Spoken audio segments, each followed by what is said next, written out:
Hello বন্ধুরা, আমার চ্যানেলে আজকে সবাইকে স্বাগত। শীতকাল তো পড়েই গেছে, ডিসেম্বর মাস পড়তে চললো, আরও বেশি শীত। আর আজকে বাজারে মা নিয়ে এসছে পালং শাক। শীতকাল মানেই পালং শাক, ফুলকপি আর কত কী। যাই হোক, আজকে পালং শাক যেহেতু নিয়ে এসছে, ভাবছিলাম পালং শাক দিয়ে কী বানানো যায়। তাই বাড়িতে হঠাৎই দেখলাম যে চিকেন রয়েছে, আর ভাবলাম পালং চিকেন বানালে কেমন হয়। তো চলো, আজকে আমি তোমাদের সাথে সেই রেসিপিটাই শেয়ার করব। তো এখানে আমি নিয়ে নিয়েছি পালং শাক। পালং শাকটাকে হালকা জলে একটু ভাপিয়ে নিয়েছি, বেশি ভাপাবে না, তাহলে পালং শাকের যে গ্রিন কালারটা নষ্ট হয়ে যাবে। আর নিয়েছিলাম ধনে পাতা, কারি পাতা আর দুটো হরিয়ালি মির্চ। তো এবার এই সবগুলোকে আমি একটা পেস্ট বানিয়ে নেব। এই দেখো কি সুন্দর একটা গ্রিন পেস্ট হয়েছে।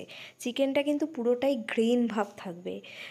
আর এবার আমি কড়াইতে তেল গরম করতে দিয়েছিলাম, আর তেলটা একটু গরম হলেই আমি এখানে দিয়ে দিয়েছিলাম সমস্ত গোটা মশলা। এর মধ্যে ছিল দারচিনি, লবঙ্গ, এলাচ, বড় এলাচ, জয়িত্রী। এবার আমি এর মধ্যে দিয়ে দিলাম আগে থেকে কুচি কুচি করে কেটে রাখা পেঁয়াজগুলো, আর পেঁয়াজগুলো দিয়ে একটু লবণ দিয়ে দিয়েছিলাম যাতে পেঁয়াজটা একটু তাড়াতাড়ি মজে যায়।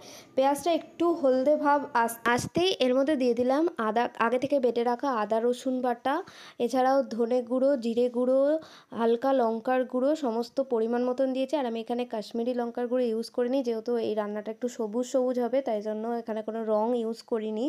আর তারপরে দিয়ে দিলাম এখানে সামান্য পরিমাণ মতন 1 চা চামচ মিট মশলা।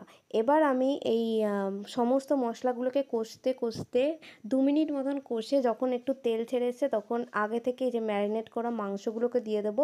এই মাংসটা আমি 2 ঘন্টা আগে টক দই, হলুদ আর লঙ্কার গুঁড়ো দিয়ে ভালো করে ম্যারিনেট করে ফ্রিজে রেখে দিয়েছিলাম।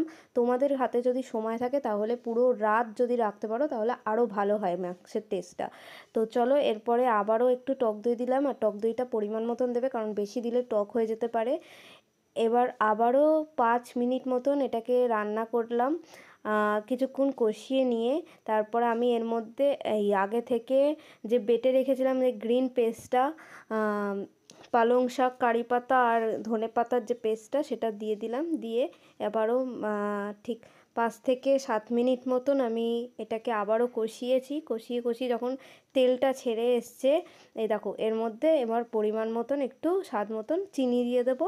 চিনি লবণ দিয়ে দিয়েছিলাম। আর এই রান্নাটা আমি সেরকম জল ইউজ করিনি, একদমই করিনি বললেই চলে, কারণ যেহেতু মাংসের একটা নিজস্ব জল আছে আর শাক থেকেও একটা জল বেরিয়েছে, সেই জন্য আমি কোনো জল ইউজ করিনি। এটা একটু শুকনো শুকনোই হয়। থেকে গরম মশলা দিয়ে দিয়েছিলাম। তারপরেই আমার রান্না ফুল রেডি। যা দুর্দান্ত গন্ধ ছেড়েছিল কি বলবো। আর এই গন্ধটা তোমাদের যদি অনুভব করতে হয়, অবশ্যই বাড়িতে রান্না করে দেখতে হবে, এটাকে ট্রাই করতে হবে। আর কে কে আগে ট্রাই করেছো অবশ্যই আমাকে কমেন্টে জানিও, তোমাদের কেমন লাগলো সেটাও আমাকে জানিও। আর এরকম নতুন নতুন রেসিপি নিয়ে আবারও কোনো দিন চলে আসবো। আর এই রান্নাটা অবশ্যই তোমরা রুটি, পরোটা বা নানের সাথে ট্রাই করতেই পারো। তো চলো, ভিডিওটা ভালো লাগলে লাইক করে দিও, আর চ্যানেলে নতুন হলে সাবস্ক্রাইব করো।